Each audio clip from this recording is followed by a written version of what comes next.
आपल्यासोबत या ठिकाणी नगरसेवक नील सोमय्या आहेत. आपण त्यांच्याशी बोलूया.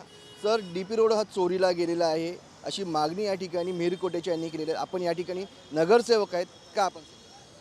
आपले आमदार श्री मिहीर कोटेचा यांच्याकडे ओबरॉयचे म्हणजे ओबरॉय वस्तीमधले किंवा ओबरॉय कॉम्प्लेक्समधले अनेक नागरिक आले होते एक यूटर्नची मागणी करण्यासाठी.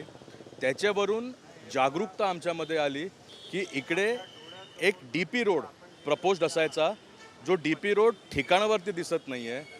त्या संदर्भातली आज एक कंप्लेंट आपले आदरणीय आमदार श्री मिहीरभाईंनी मुलुंड पोलीस स्टेशनच्या वरिष्ठ पोलीस निरीक्षकांकडे केलेली आहे.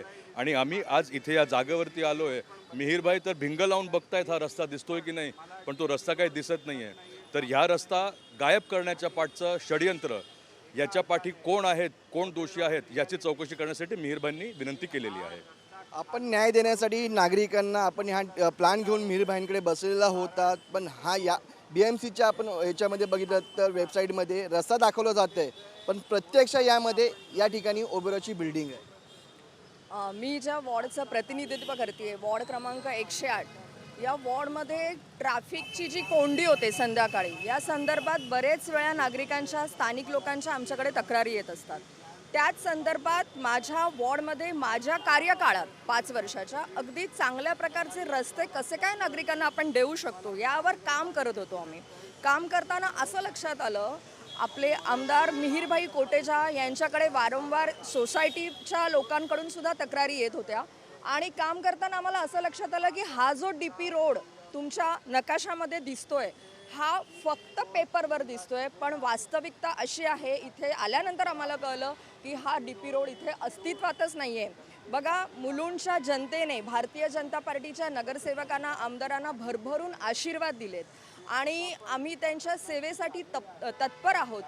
आमच्या कार्यकाळामध्ये अशा ज्या घटना घडतात किंवा असे जे घोटाळे होतात, याच्या संदर्भात जे अधिकारी संबंधित आहेत किंवा जे विकासक संबंधित आहेत, त्यांची सखोल चौकशी करून त्यांना योग्य तो न्याय आपल्याला लोकांना मिळवून द्यायचा आहे आणि संबंधित लोकांना त्या संदर्भात कारवाई नक्की होईल. आपण देखील पालिकेमध्ये असता, आपण देखील अनेक प्रश्न विचार, पण जी पालिकेची वेबसाईट आहे त्यामध्ये आपण बघितलं तर घोळ झालेला आहे. या ठिकाणी पालिकेच्या वेबसाईटमध्ये पूर्ण रस्ता ओपन दाखवला जातं, पण प्रत्यक्षात या ठिकाणी आपण बघितलं तर बिल्डिंग आहे, हा रस्ता कुठेही दिसत नाही आहे.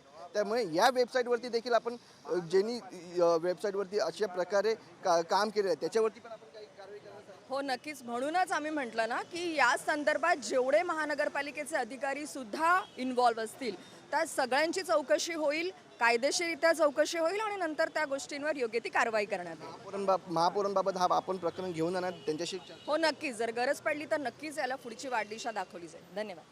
गरज पडली तर नक्कीच या ठिकाणी पुढची वाटदिशा देखील दाखवू असं या ठिकाणी नगरसेवकांनी म्हटलेलं आहे. व्हिडिओ जर्नलिस्ट मनोज सोलंकीसह मनोज जायकर, जय महाराष्ट्र न्यूज, मुंबई.